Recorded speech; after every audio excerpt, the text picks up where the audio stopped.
Hay un texto en Hechos 9, en el versículo 15, que dice así: el Señor le dijo, ve, porque instrumento escogido me es este, para llevar mi nombre en presencia de los gentiles y de los reyes y de los hijos de Israel. Ese instrumento escogido es Pablo, en ese momento Saulo de Tarso. ¿A quién se lo está diciendo? Se lo está diciendo a Ananías. Y vemos ahí y quiero hablar de un poquito de Ananías como un puente escogido también para el instrumento que Dios había escogido. Y qué bueno que el Señor nos use como puentes muchas veces a lo largo de nuestra vida, ¿verdad? Y vemos ahí a Ananías. ¿Qué sabemos de él?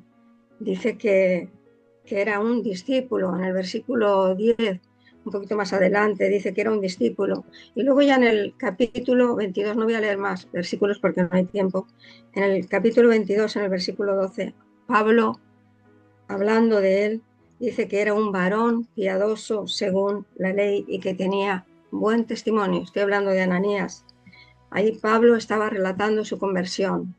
También hablaba así de él porque a Pablo le interesaba, porque estaba presentando su defensa y le interesaba tener a alguien de buen testimonio que le había llevado, que había estado con él.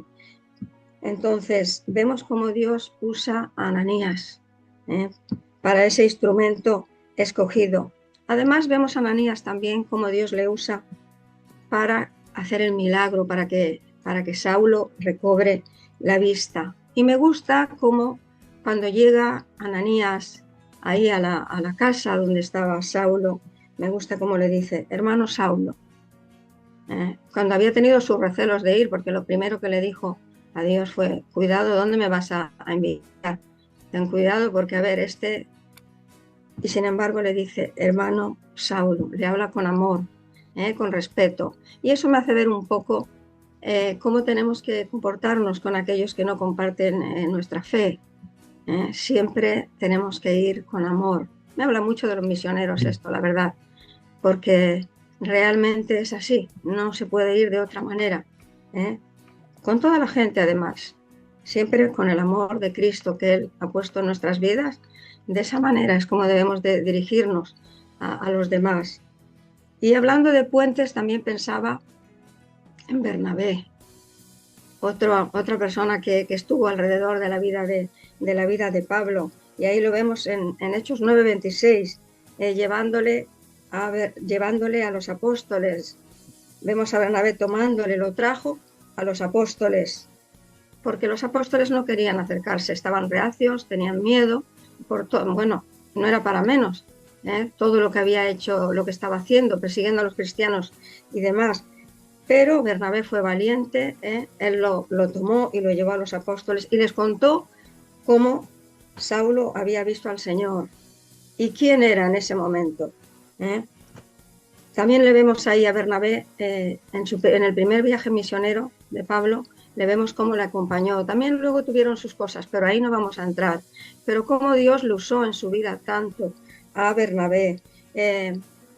Y se dice de Bernabé también, bueno, de ahí su nombre, hijo de consolación. Dice que era un estimulador para los cristianos. Dice que animaba a los cristianos. En Hechos 14:22 dice, confirmando los ánimos de los discípulos, exhortándoles que permaneciesen en la fe, siempre animando, aunque luego tenía sus cosas también, ¿verdad? Pero era un buen estimulador para los cristianos. ¿Qué quiero decir? Que Dios nos puede usar de cualquier manera. Si estamos dispuestos, Dios puede usar nuestra vida de cualquier manera. No sé cómo Él lo quiere hacer. Algunos en nuestra andadura pues ya más o menos hemos visto cómo Él nos ha usado, cómo nos querrá usar. No lo sabemos, pero sí debemos de estar dispuestos. Y el último puente que quiero hablar en esta mañana es Felipe. Un poquito antes, ahí en el capítulo 8. Felipe como puente para Samaria, para los samaritanos, un lugar donde nadie quería ir. Es el último lugar que un judío escogería ir, a Samaria. Pues ahí vemos dispuesto a Felipe para llevar la palabra, para llevar el evangelio a los samaritanos, que no nos importe. Y ahí también veo a los misioneros, la verdad. Lugares donde nadie quiere ir y Dios pone ese llamado en su corazón y ellos ahí van. Ahí van con todo el amor. Y también ahí le vemos con el eunuco, con el etíope, a Felipe, cómo el Espíritu Santo le habla, obedece y va y le dice, júntate a ese carro. Y pudo conversar con él, pudo hablar con él, le pudo hablar de las Escrituras, luego también le bautizó. Y todo lo que pasó después. ¿Qué quiero decir con todo esto? Que allá donde Dios nos llame, que estemos dispuestos, si en nuestra vida hemos puesto nuestra mano en el arado, dice la palabra, que no miremos hacia atrás, porque dice que no seremos aptos para el reino de Dios. El otro día pensaba que escuché aquí a alguien decir que bueno, que ya con los años que no sé el Señor dónde me querrá usar o dónde. Y de ahí pensé un poco esto, ¿verdad? Que da igual donde Dios nos quiera usar. Lo importante es que podamos ser usados por Dios. Lo importante, no sé si instrumento, no sé si puente, pero lo importante es que nos dejemos usar por Dios. Dios siempre va a poner personas a nuestro lado también cuando somos usados. Así como Dios le puso a Pablo personas como Ananías, o otras tantos colaboradores, ¿verdad? Siempre va a poner personas a nuestro lado y Dios siempre va a escoger lo mejor para nosotros. Muchas veces para perfeccionar nuestra vida, pero será lo mejor. Así que nos dejemos usar en las manos de Dios porque verdaderamente que es una bendición ser usados por Dios.